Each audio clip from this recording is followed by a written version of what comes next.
Morning, everyone, and welcome to Dawn at Oaklawn, or Dawn over the frozen tundra this morning. But Norm, a native Canadian, should be very familiar with this type of weather and welcome it probably. Interestingly, Norm, to my right, your left, and jockey David Cohen are some familiar faces to racing fans, but some new faces here at Oaklawn. So they've had a lot of success going into the race meet. First, I want to talk to Norm thank you, Jennifer. He's the son of a harness driver and began riding show horses, and first, his Standardbred when he was just 12 years old. Now, you were a professional driver and trainer, roughly won 1,500 races before transitioning over to thoroughbreds. Now, what provoked that transition? Because that's a lot of times we do hear trainers go from quarter horses to thoroughbreds, but Standardbreds to thoroughbreds isn't often done. Well, it was just, it was a tragedy really that brought me to the thoroughbreds. We were at a barn fire. I was stabled at Mohawk Raceway in 1992.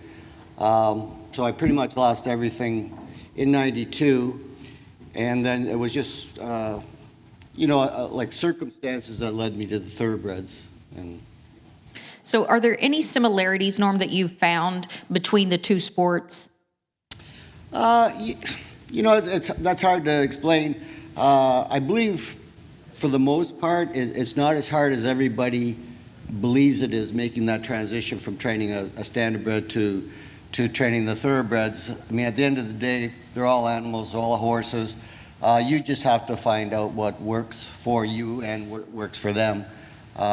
It's pretty simple. It's not rocket science. It's not as hard as everybody thinks it is. And do you still have any affiliations to that world? Not really. Believe it or not, I've just gotten so busy with the thoroughbreds. I don't follow the harness horses too much anymore, and I keep, not in touch with too many people that I used to be friends with. Well, Norm, fast forwarded into 19 years of training, saddled more than 520 winners, earned more than $15.3 million in earnings. 2017 was a really good year, celebrated his first $2 million year and a career high with 99 wins, and that got him the leading trainer honors at Woodbine. Now, that's significant because he toppled the 10-year reign of trainer Mark Cassie. Now, I know you had to gun pretty hard for that. What did that leading trainer title mean? Well, it was very gratifying, and it was something that probably wasn't, on my mind going into the season. I was just hoping, to have a good, strong season and do well. However, as we got closer to the end of the meet, and I knew it was within reach, then you the adrenaline started to flow, and you really, wanted to gun for it, and you wanted to take the title, So once the Woodbine meet concluded, I know you said that you did some research on different tracks, where to take your stable. What kind of went into that equation of figuring out where to go, and how did Oaklawn become that final decision? Well, we looked at a few different racetracks. We looked at New York being one, Fairgrounds and Oaklawn here as three possibilities, and we looked at basically we were trying to get the best fit for our horses, where we thought we would be competitive versus the type of competition that we'd be running for. And so basically per structure, competition, and the best fit for our horses. Now, the barn did get off to a little bit of a slow start. Now, in your opinion, because Woodbine is a synthetic surface, was that horses getting adjusted from the synthetic to a traditional dirt track? Well, from what I saw, Nancy, it is a transition for a lot of them coming from the synthetic surface. I found that my horses actually got better their fourth and fifth breezes.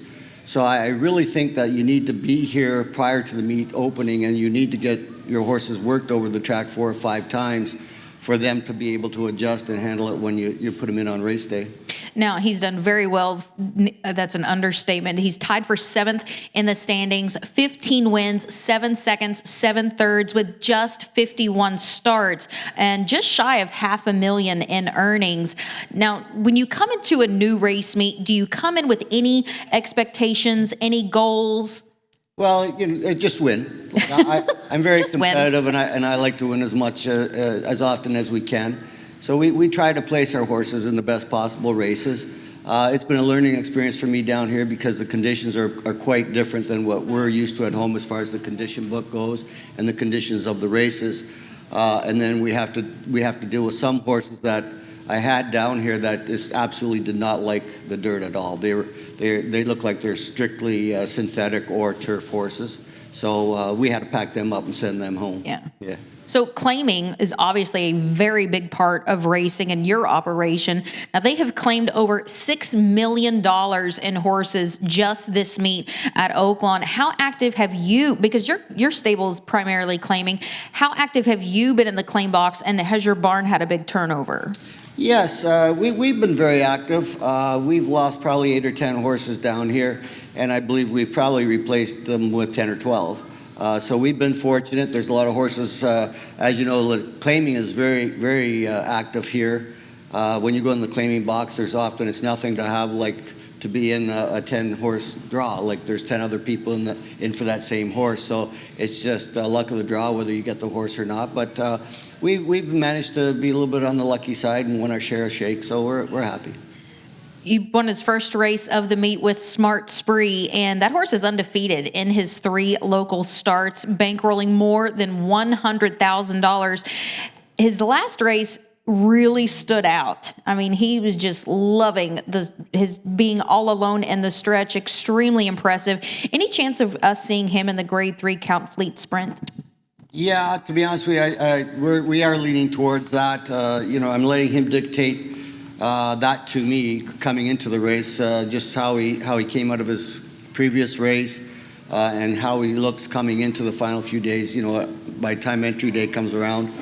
But right now I think everything looks favorable, and we're kind of excited about it. It's it's a big deal for a horse like him. He's became kind of a superstar here in his own right. He was just a moderate claiming horse at home. Unfortunately, it looks like he's just run on the wrong surface all his life. He's 7 years old. Looks like he should have been on dirt, a lot longer, like before he reached the age of 7. He's just been phenomenal on the dirt. He's run 3 super races here, and we're looking forward to the challenge of the Count Fleet.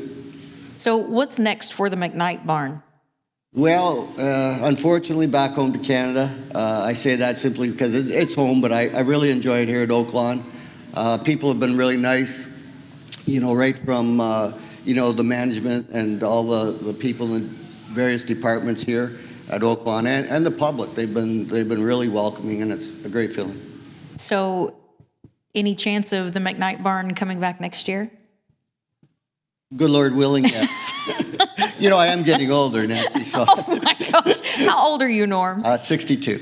You look great. The Canadian cold has done you well. Yeah, it's that good clean living, Well, I know you and your wife have definitely loved this city and have taken time and gone out and done things. What are some of the things that you've gotten to experience here during your time? Well, see, Nancy, that's the thing. We haven't been out very, very much to experience, Oaklawn. We've only been downtown once or twice.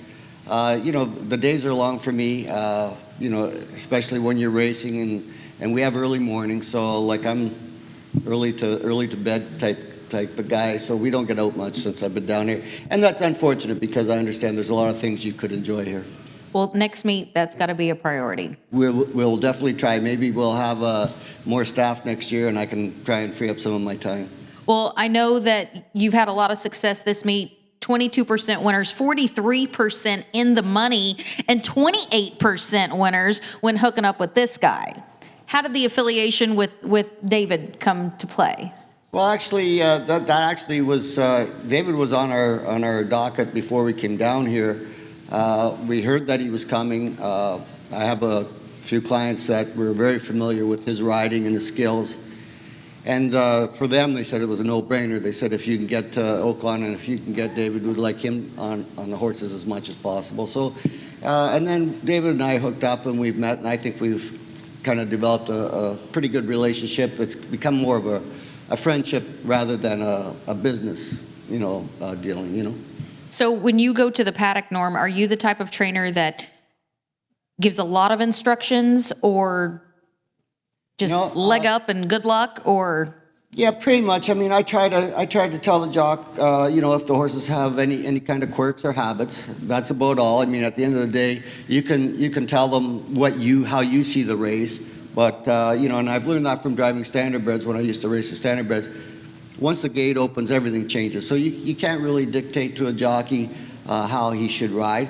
I just try to tell him the strengths or weaknesses that the horses have, and then they're on their own when they go out there. I hire like professionals like David. I don't think you need to tell them, how to ride a race. I think you should leave that up to them. Is that pressure? I wouldn't say it all. It helps out and probably makes things a little easier. So game on once the gate opens. Yeah, I mean, at the same time, you always want to make the trainers and owners happy and try to give them what they want, but it helps things out when there's nothing, no expectations. Does that make you feel good? Absolutely. So like Norm, it's a family business for David Cohen. He started from the ground up, being led by his father, who was his best friend and mentor, who was also an owner and breeder in the thoroughbred world.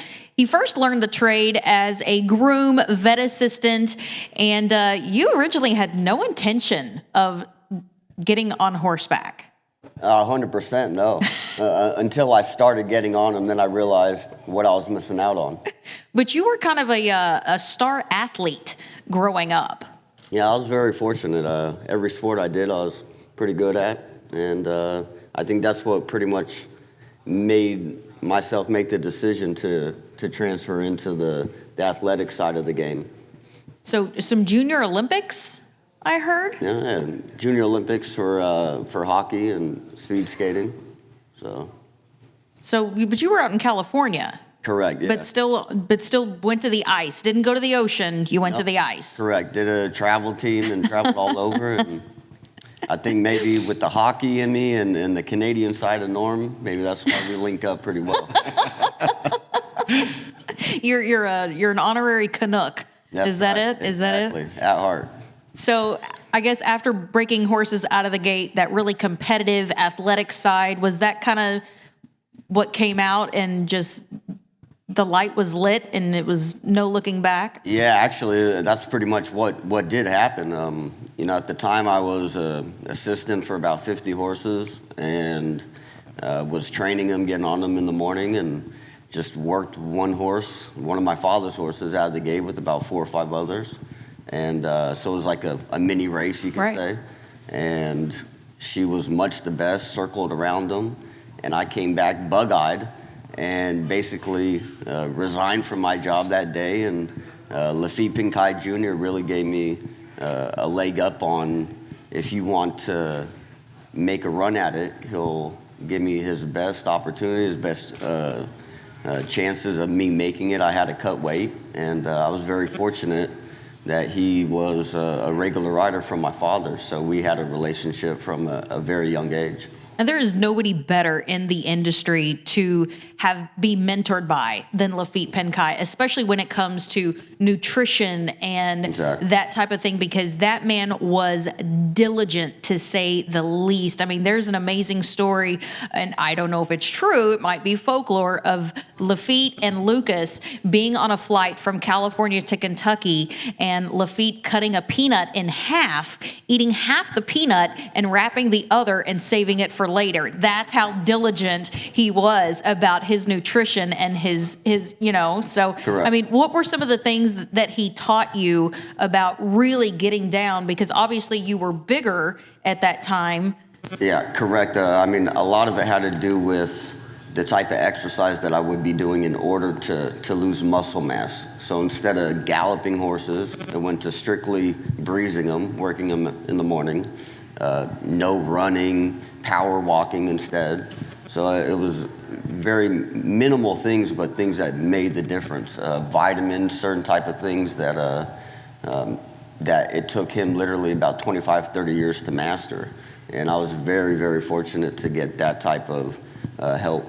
And that's probably what has kept me going so strong my whole career. I've pretty much kept that regimen. And again, very fortunate for him to take 25, 30 years of what it took him to learn just to hand it over to me. A lot of people are very envious of that, I'm sure. Now, he began his career in 2004 with instant success.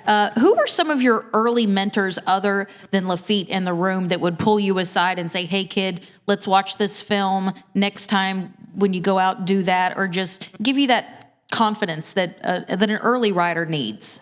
Well, like I said, I was around since at a very young age, so I was very fortunate to be just friends, and not just mentor, but friends with the top riders in that game. You have Chris McCarron, Delahousie, Mike Smith, Patrick Valenzuela. I mean, the list goes on. Alex Solis, just really that whole class of riders. So being there, when I did want to transition into being a jockey, they were all there for me, and pretty much that whole group of riders you could think of in that era really helped me out. And they, you always want a young rider to learn, and as long as they listen. And I was very fortunate to have not just Lafitte help me from a nutrition side, but to have that group of riders to help me transition into being a journeyman.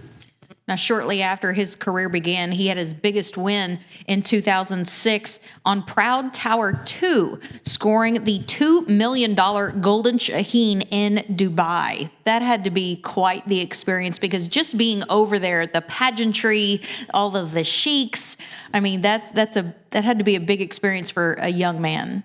Oh, it was definitely very fun, and one of the best experiences of it was being able to take my father with me. He's been in the game for 40 years at that time, and that was the first opportunity that he had to go. Same with the trainers and owners. It was pretty much everyone's first opportunity, so it was nice to go there and be a part of their festivities for a week long.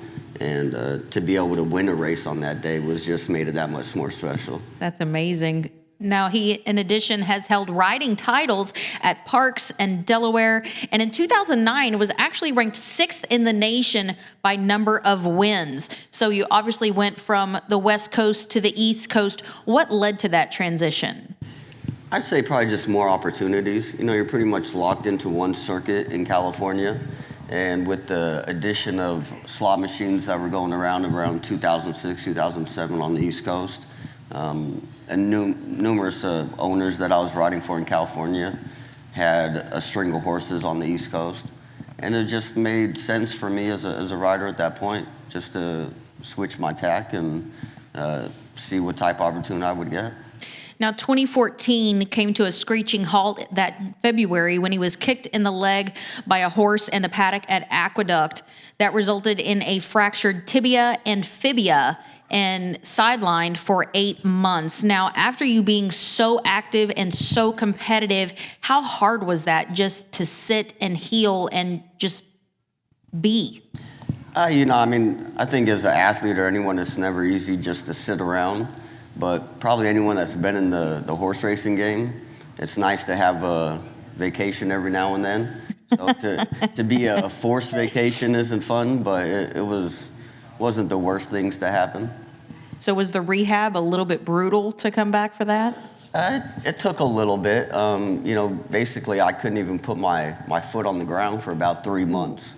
So that was probably the hardest. But once you get to move around and use the muscles again and things like that, it progresses very well, very easily.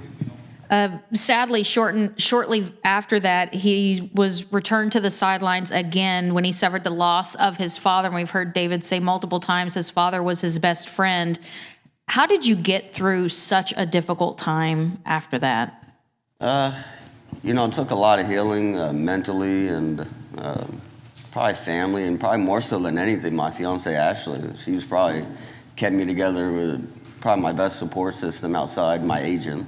And I'll probably say without that, who knows if I'd still be sidelined or not. But it was a good little break for me, and definitely was the main person in my life that got me through it.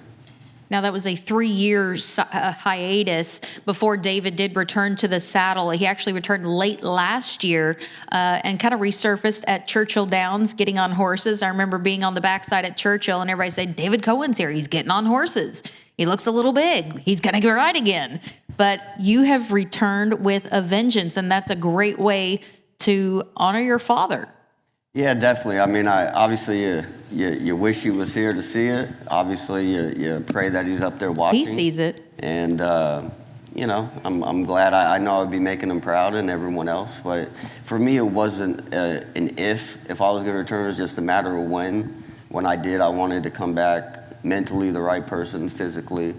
And my agent and I, we always prepare very strictly where we're going to do business at, whether it's switching tracks, going to a different one. And for my return, I could have returned in August and go to Churchill, but we wanted it to be with the right opportunity from the owners and trainers, and this seemed to be the right spot. So that's pretty much why we did focus, probably a little bit just like Norman, you just try to focus where your best opportunity can be with your stock. So now with such success at Oaklawn, and Oaklawn is a very hard track, especially for a rider to break into. The last several years, we've kind of seen the same standings in the jockey colony. And this year, the two Davids, David Cabrera and David Cohen, have really shaken things up. And you two are kind of going back and forth right behind Ricardo Santana. So obviously you attribute that to some of the top stables that you've affiliated with, and your agent, Billy Castle, your fiance, Ashley. I mean, you obviously have an amazing work ethic, and even a 3-year hiatus. A lot of times, it's out of sight, out of mind. Correct. So what are some of the things that, moving forward, you hope to achieve? Kind of the same thing. We're going to return to New York racing circuit after this, which is where I left off at. And a lot of the reason why I did get the support that I did coming back here now was just previous relationships that I had, and people that were that are in the position to help me out now. Hopefully, will be the same situation occur when we go back to New York. We have a lot of good relationships, and I hope that the same thing will happen here. We can keep that momentum going, and just look forward to giving it another shot, and really just blessed to be back in the game. So I do believe Storm Advisory is set to compete to defend his title in the Oaklawn Handicap. He worked on Easter. What are your thoughts about him in the Oaklawn Handicap? I do believe you have the mount. Yeah, I mean, I think we should have a good opportunity. Which one? You're not Storm Advisory. Or who? Oh, Inside Straight. Inside Straight. Sorry. Okay. That's what I was going to say. Inside Straight. Storm Advisory is not that level. Inside Straight, my apologies. Yeah. I think the horse should do well. Obviously not knowing him from his previous year, I worked him. I was impressed with him. Wasn't surprised that he won the big race last year. So he's doing well, and look forward to giving him a good ride. So with a lot of riders in New York wintering in Florida, could you possibly winter here next year? Or is this Oaklawn maybe one and done? For me, this is a home for me from now on. I think I can really see myself riding at Belmont, Saratoga, and then coming back here for the winter. That'd be a great little circuit. I agree. And hopefully we'll have nicer weather next meet. Yeah, it's okay. It's not too bad. It's better than New York. At least we run here. It's better than Canada, right? Absolutely. Even though it's ridiculous right now. Although I think yesterday morning when I got up, I checked the weather at home, and it was actually a couple degrees warmer there than it was here yesterday morning. So I think Canada was calling me. Yeah, you feel like right at home, right, Norm? Yeah, I did. What are some of the things, Norm, that you think that you're kind of surprised by Oaklawn? that you were, let's say, pleasantly surprised? Well, I think just the way everybody welcomed, a newcomer. I mean, it right from the first day we landed, the Beverly from the stall office, she greeted us at the stable gate, showed us where the barn was. Anybody that if you had a question, people were more than willing to point you in the right direction or give you advice or tell you what to do. And it just was a very easy transition coming to a new track. And the people, I think it's just the people that make it so great. What are some of the main differences, just because I've never raced recently over a synthetic surface, and it's obviously great at Woodbine because you need that all-weather track because of the temperatures. What are some of the differences between synthetic racing and dirt racing? Well, for me, I think just from racing, you can't make a horse like a surface. I mean, they do or they don't. I mean, you can't make a horse run over a surface, and that's been a funny thing. Like I've always heard from making that transition from the Standardbreds. When I first come here, I thought, well, this is all foreign to me. Like, how do you figure out who runs 6 furlongs, who runs a mile and a 16th? Because, as you know, Standardbreds are Standardbreds because they go that standard 1 right. mile. That's where they get their name. But, there were so many variables here, and with the difference of at the time when I made the transition, it was basically dirt and turf. But how do you figure out who runs on turf, who runs on dirt? And you'll often hear, and I laugh, I chuckle to myself a lot, I hear, people say, oh, this guy's a great turf trainer. But that's all he trains. You know what I mean? Like, that's what he trains. He doesn't have any dirt horses in his barn, or 99% of them are grass horses like right. Christopher Clement, great horseman. But I don't think necessarily just a turf trainer, just a great horseman. Right. Interesting. Any questions for these two? Yes, sir. With the good standardbred horses that race 2-3 times a month more frequently, why does a good thoroughbred horse not A, race more frequently, and B, how much does it take the race take out of it? Well, I think that's why the Standardbreds are just a more durable breed. Back in the day, the game there has changed a lot too. We used to do heat racing, so we'd actually race 2 or 3 times in a day. You would go your Little Brown Jug, for example, was a very prestigious race for the Standardbreds. You would have to go, say if there was 12 or 15 horses entered, you would go in heats. And then the winner of all those heats would come back and race in the final. So you'd maybe have 5 horses in the final. If there was 5 heats, they'd take the winner from each one. So they're just a more ruggedly bred individual. My own feeling on the thoroughbreds, I think that's the norm. It's always been the norm with the thoroughbred trainers and horsemen and owners that a horse needs more time between races. They're not standardbreds. They can't come back and race in 7 days. However, I've tested that, and I've tested that theory with quite a bit of success. I had a great little horse. We claimed when he was cheap, was a cheap claimer. We claimed him for around $6,000 or $8,000 or something. But I raced him 4 or 5 times in a month. He made like $85,000 for us. So it really depends on the individual. There are thoroughbreds that do need more time between races, but I believe there's a lot of thoroughbreds that could come back a little quicker than what most people believe to be true. I think it's also the entry box that. Well, that's a big thing too, because of the way the conditions are written. So, you have to place your horses. You have to train them to the condition book, basically, and that can be kind of challenging sometimes and frustrating. Sometimes you train a horse into a race and then the race doesn't go. You train a horse up. You've sat out for 4, 5, 6 weeks waiting to run that horse. Not by choice. Then the race doesn't fill, and then you have to make plan B. I have a question. Explain your Twitter handle. Oh, I can't. Why?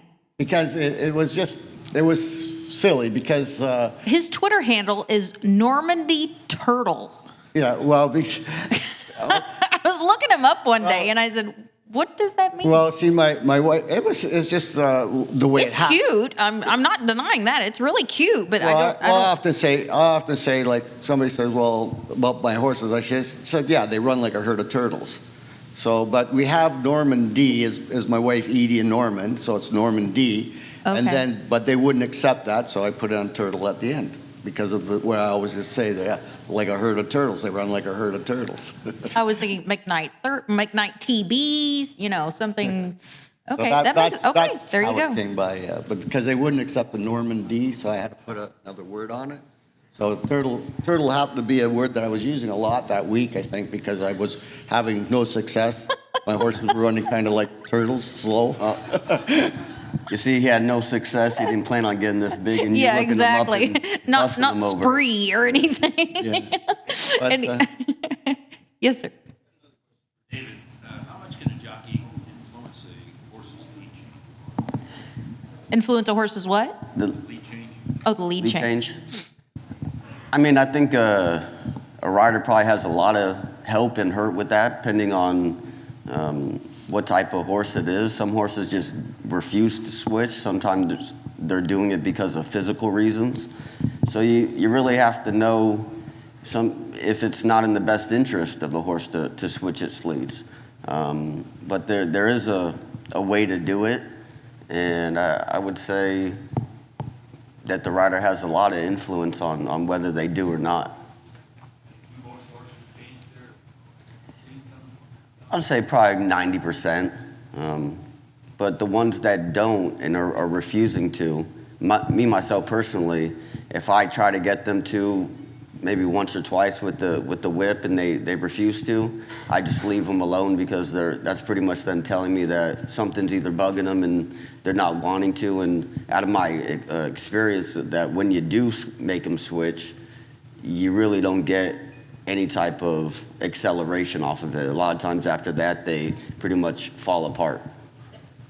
I've noticed a lot of handicappers will say, oh, we did it on the wrong lead. Well, I really myself don't have a problem with that because they might get more, like you just said, they're on that wrong lead for a reason. For sure, for sure. Any other questions? Yes.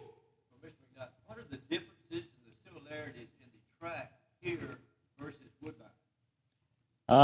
Well, at Woodbine, we have 3 different courses at home. We have like a 1.5 mile turf course around the outside of our inner synthetic 1 mile synthetic track, and inside the synthetic track was a 7/8 mile harness horse track where the Standardbreds raced.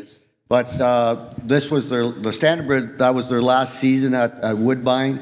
So they're now taking the Standardbred course out and putting a 7/8 turf course inside of the synthetic course. So we'll actually have two turf courses and 1 synthetic at home now. Is the track typically play fair? Well,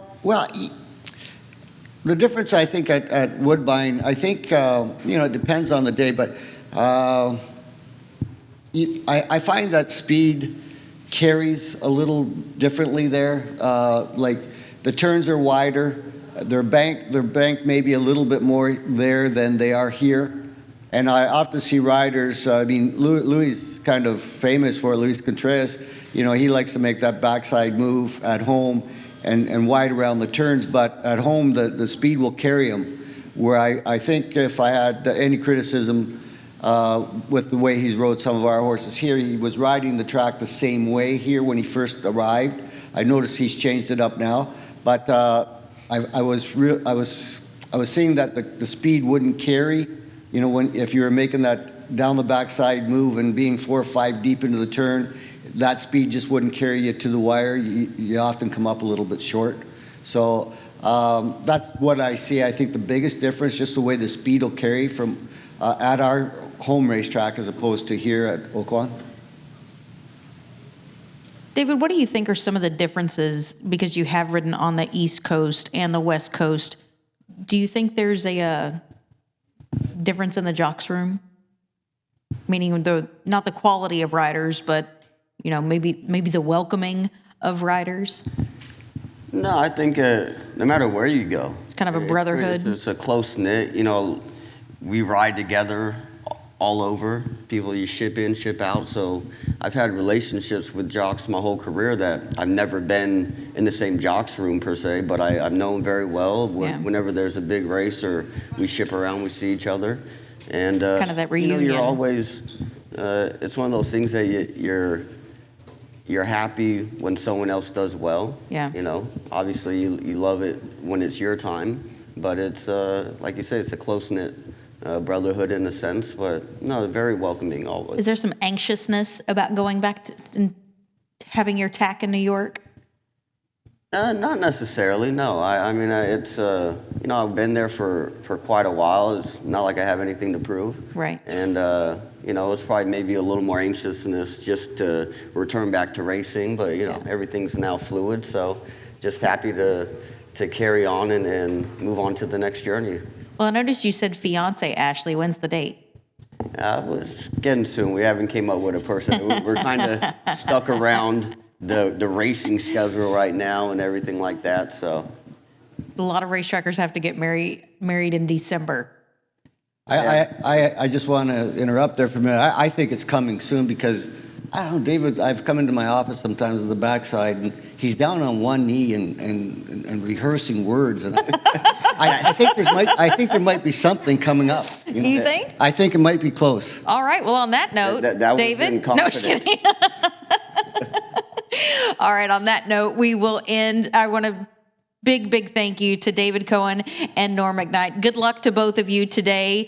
And I'm just going to say, a lot of times after we do Dawn at Oaklawn's, my guests you both have had success, but they tend to have really good weekends.